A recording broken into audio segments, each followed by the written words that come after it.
საგდება ჰქონდათ განზრახული. თავისუფლება არის ყველაზე მაგარი ღირებული. ყველაზე მაგარი ღირებული და ყველაფერად ღირს.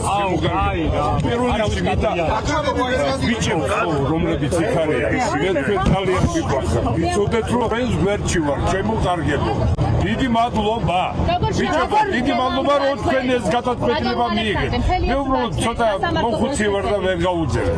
რა იყო თქვენ წინააღმდეგ, ბატონო ალექსანდრე?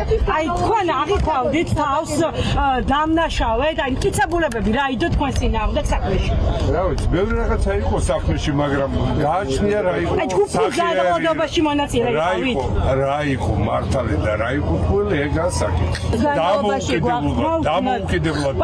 გამოსავალი იყო მე. დიმა. ეხლა დიდი მადლობა უყველა ბადრა. თავისუფლება, ქვეყანას თავისუფლება ხარ, შემოგარვა. გასეთყოდით იმ ბიჭებს, ვინც ჯერ რჩება სასახლის ღობის საქმეში. დაკავებულებს. რა იყო საქმეში, რა ქონდა პროკურატურას? ობე. უსამართლობა უკან. ხო, ეზოში შესვლა. ხო, ეგ არის. ჯგუფად აღიქვავდით თავს იცნობთ. არა, შემოგარვა. ვის ნოქს, ეხლა წავუწახეილა. ვინ მინა? რჩება ამ დრომდე საფრანგეთში. აი ყველას მოусურვებ განთავისუფლებას. უეცრად და ესე რა. მოგესალმები პოლიტპატიმრებს, სიდისის პატიმრებს,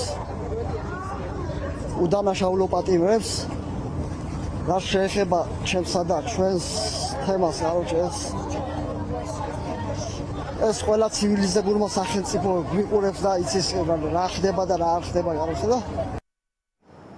დღეს 8 დაკავებულთან გაფორმდა საპროცესო შეთანხმება, თუმცა ამით არ სრულდება საპროცესო შეთანხმების გაფორმება.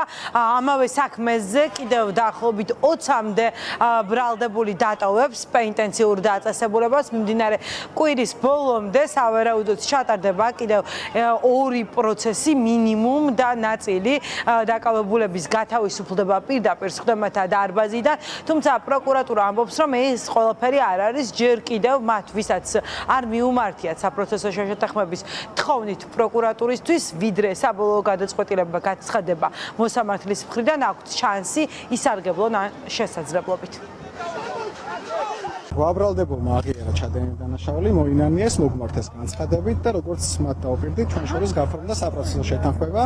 ისინი ცნობილად დამნაშავედ წარდგნენ ბრალდებაში და ყველა მათგანს, ყოველ მათგანს განიცვალათ თავისუფლების საკვეთა 3 წლის ვადით, რაც ჩაითვალათ პირობით 3 წლის გამოსაცდელი ვადით. რაც შეეხება სხვა ბრალდებულებს, თუ კი კიდევ ვინმე სურს, რომ აღიაროს ჩადენილი დანაშაული გულწრფელად მოინანიოს და მოგმართოს განცხადებით, მათ ამის შესაძლებლობა ჯერ კიდევ აქვს, სანამ განაჩენი გამოცხადდება. ამდენად, თუ კიდევ ვინმე სურს მსგავსი რამის გაკეთება, შეუძლიათ ნებისმიერ დროს განაჩენის გამოცხადებამდე. თუმცა ეს აღიარება უნდა იყოს მრავალყოფილობითი და გულწრფელი. როგორც კი ასეთი რამე გვექნება, ჩვენ ვიმსჯელებთ მათთანაც საპროცესო შეთანხმების გაფორმების თაობას. საპროცესო კოდექსის მიხედვით შესაძლებელია უზენაესის განაჩენამდე, თუმცა მიზანშეწონილია თუ ვინმე სურს აღიაროს პირველი ინსტანციის სასამართლოში განაჩენის გამოტანამდე. ამ ეტაპზე მტკიცებულებებზე საუბარი ზედმეტი სიმართლე გითხრათ. მაგრამ ჩემი დაცვის ყოფის ინტერესი იყო თავისუფლებაში ყოფნა. შესაბამისად ჩვენ შევთავაზეთ ბრალდების მხარეს, რომ თავისუფლებაში ყოფნის შემთხვევაში თანახმობა იქნებოდით საპროცესო შეთანხმება მიღწეული იყო ჩვენ შორის. რაზეც მივიღეთ თანხმობა, შესაბამისად შედგა ეს შეთანხმება შუამდგომლობით მიმართეს სასამართლოს, რომელიც დღეს დაამტკიცა სასამართლომ და სასამართლოს ხდომის დარბაზიდან გათავისუფლდა ბატონი ალექსანდრე.